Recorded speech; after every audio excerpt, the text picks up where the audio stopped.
Hi guys, welcome back to my channel.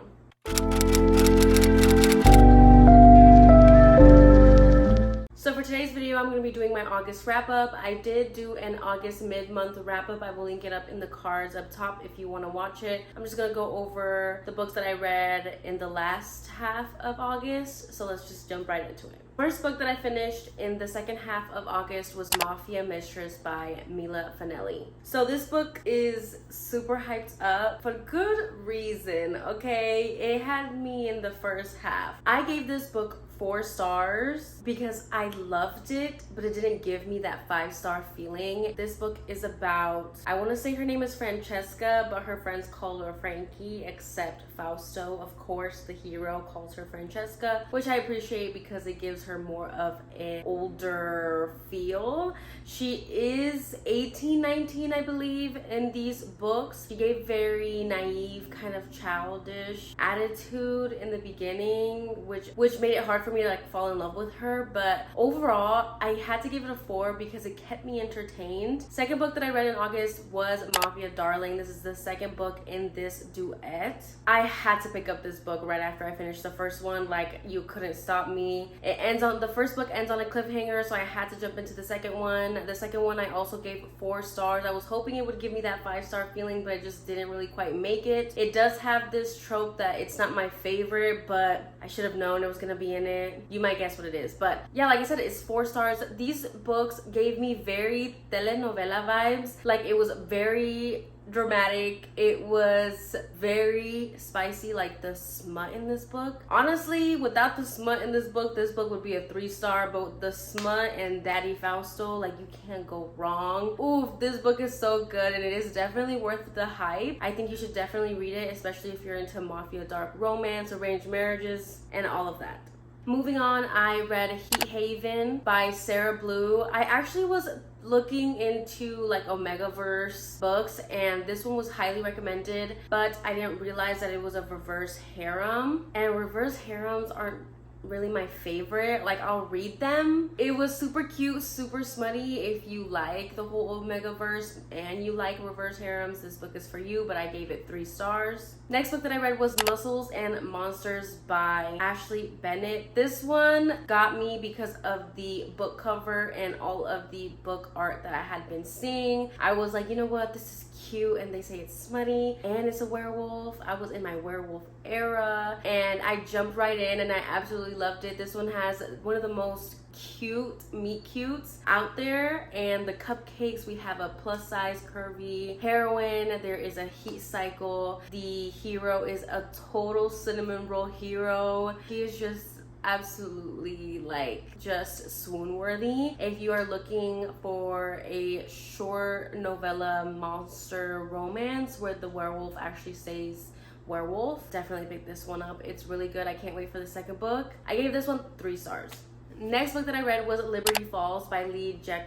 Okay, I always never know. Next book that I read was Liberty Falls by Lee. I'm not even gonna attempt to say her last name because I know I butcher it every single time, but you can see on the cover what her last name is. But I love Lee's writing. Her writing is just top tier. This is a part of her Holy Knights novellas, I believe, and this one was really good. I gave it 4 stars. It is a firefighter hero with a cop heroine, but you don't really get to see their jobs. You just know that that's what they do for a living because they have to set up this affair, and I can't remember the main characters' names, but the female main character and the male main character always have these bets going on. It's very much giving rivals. It was just the angst and the tension and just the banter back and forth and the teasing. It was really good. I give it 4 stars. The smut is always amazing and the banter was really good. There's a lot of pining. They've known each other since they were kids, so it's like very much childhood rivals to adult rivals, but really it's just like tension and the wanting to fuck each other.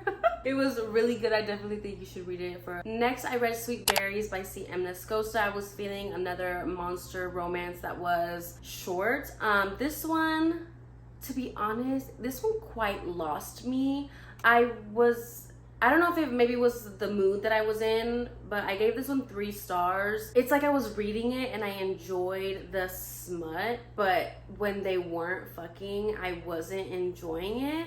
Like, I mean, I guess basically whenever they were together and talking and just getting to know each other was my favorite, but not the parts where they weren't together. I feel like that dragged out. I was lost in this whole Cambric Creek small town. Like, where did these characters come from? Like, they were very random, and it's like, I don't know.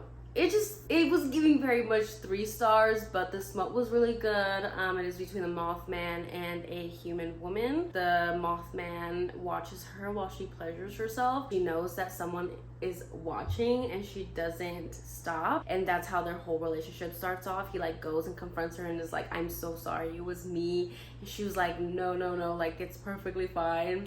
But you know what? Good shit to CM Nascosta with the whole like Mothman body. It was really good. 3 stars. Then I read 2 Cassie Mint novellas. I am almost done with her backlist. First book that I read was Stolen Summer. I enjoyed this one. 3 stars. It was good for what it was. The hero is a doctor and the heroine is the daughter of this politician, I believe. Don't quote me on that, but she has been saving because she wants to take a summer trip. She wants to travel. She doesn't want to do what her father wants her to do, but her father finds out that she was planning on like leaving on this trip, so he comes up with this bullshit and he bribes other like psychiatrists, doctors to say that she is insane or she's not right in the head. So she gets sent to this retreat where the hero, the doctor, works, and it's their romance. It's really good, again, for what it was. 3 stars. The next one that I read was Silver Fox by Cassie Mint. This one I actually enjoyed a little bit more than Stolen Summer. This one is obviously age gap. He is an older man and he is pining and in love with his assistant, his secretary. Same thing. And she has been pining and in love with him as well. She is younger, so he doesn't think that she wants him, and she's like wanting him all the time. Like, he is always on her mind, and she's like, I know him inside and out. Like she just loves to be in his presence alone, and this is their love story.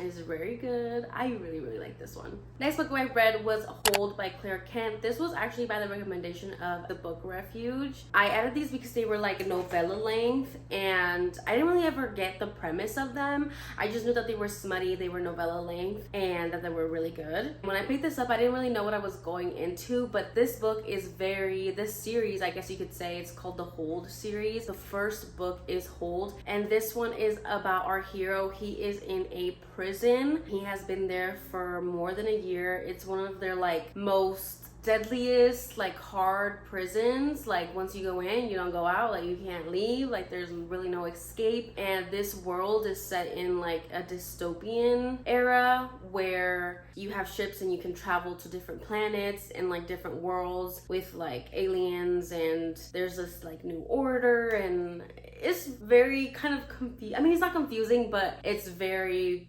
giving much that. But the heroine gets sent to this prison that the hero is at because she was digging in the wrong digging site. She is what are they called?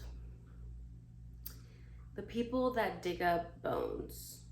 I can't think for the life of me of what it's called, but yeah, so that's what she does for a living. But she gets sent to this prison because she ends up trespassing, and she was digging where she shouldn't have been digging. When she is arriving at this prison, she is told by one of the main guards that she should find the strongest man and literally be his whore, because that's the only way she's gonna survive. So she's like, you know what, he's right, this place is disgusting, this place is like vile, it's like literally only the strongest survive. And when she is getting like, I guess you could say, a tour in this like the ship bus thing that was taking her around into the prison, she sees this one guy and she's like, oh, he has all the women with him, and she's like, oh hell no. But then she sees the hero and she sees that he's all alone, but he has his own like cave with bars and a key and his own bathroom, like very much cave-like bathroom. It's not like luxury, but it is luxury in this prison. And she's like, you know what, he has this cave, this really nice cave by himself, and nobody's coming at him for it, so he must be the strongest. So she like looks at him and she like pleads with him, like once she gets dropped off to the pit, she like makes eye contact with him and it's like, come and pick me and save me. So that's what he does. They just end up falling in love in this prison, and they have to figure out how they're gonna leave, or if they can leave, and you get introduced into other characters. It was really good. Like, it kept me entertained the whole time. The smut was good. Check trigger warnings for sure. I love the hero. He is so damaged, but he just been through it, okay? But yeah, he's a very possessive, protective hero, and the heroine is just a badass bitch, to be honest. I gave this book 4 stars. It was really good. Next, I jumped right into the second book of this series. It's called Release by Claire Kent. This one is about one of the characters that you get to meet in the first book, and I really wanted to read his story because he's an empath, where he can like feel someone's emotions by touching them and see like what they're feeling, and he can give them, like, amplify their feelings or take it away or give them a different feeling. And I was just like, I really want to read his story. So he ends up getting out of the prison and he meets the heroine at this job that he signs up for. I think he's like a smuggler of some kind, and he takes these like random missions, and this is the mission that he's on. And the heroine is basically royalty, and she is the sister of the empress of a world/planet where it's all about sex, basically.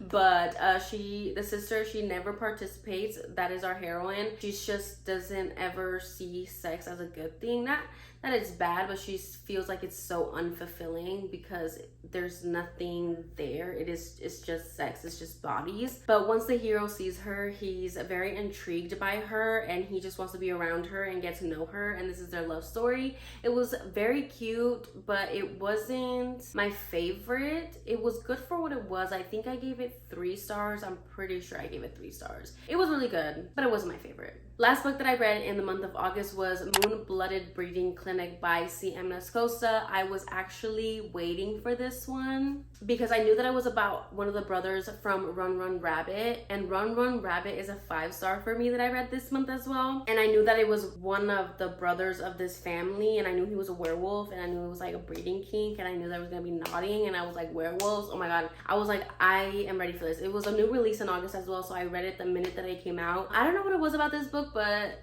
I ended up giving it 3 stars, which is crazy because I thought that I was gonna love this book, which, yeah, I guess I didn't love it. I mean, I enjoyed it. I gave it 3 stars, but I didn't love it because it wasn't a 4-star or a 5-star. What was it about this book? The way that C.M. Nascosta writes this series, the way that she writes, it's kind of almost difficult to understand. And I had that problem with Run Run Rabbit as well. Like, it was kind of hard to understand in the beginning and like where the scenes were like taking place, really like what was happening. But with Run Run Rabbit, I feel like I just loved the content more, and it was easier for me to understand and actually get it. But with this one, with Moon-Blooded Breeding Clinic, I knew what the premise was, but the beginning was slow. There was so much happening in the beginning that I was just like kind of like not interested. I was really waiting for the main hero to meet the main heroine. Once they meet, it's great, but I also wasn't loving it. I mean, the smut was good. There's a little good boy action going on, which I love. I need more books with like where the heroine calls the hero a good boy. I don't know, I just be living for that. But I don't know, like it just didn't make it to, like when I was reading it, it didn't give me 4 or 5-star energy. Like, I don't know what it was. Like, I knew that it was gonna be different from Run Run Rabbit because Run Run Rabbit is dark, and the themes in that book are like completely opposite to Moon-Blooded Breeding Clinic. Check trigger warnings for both of them. It just didn't hit the same.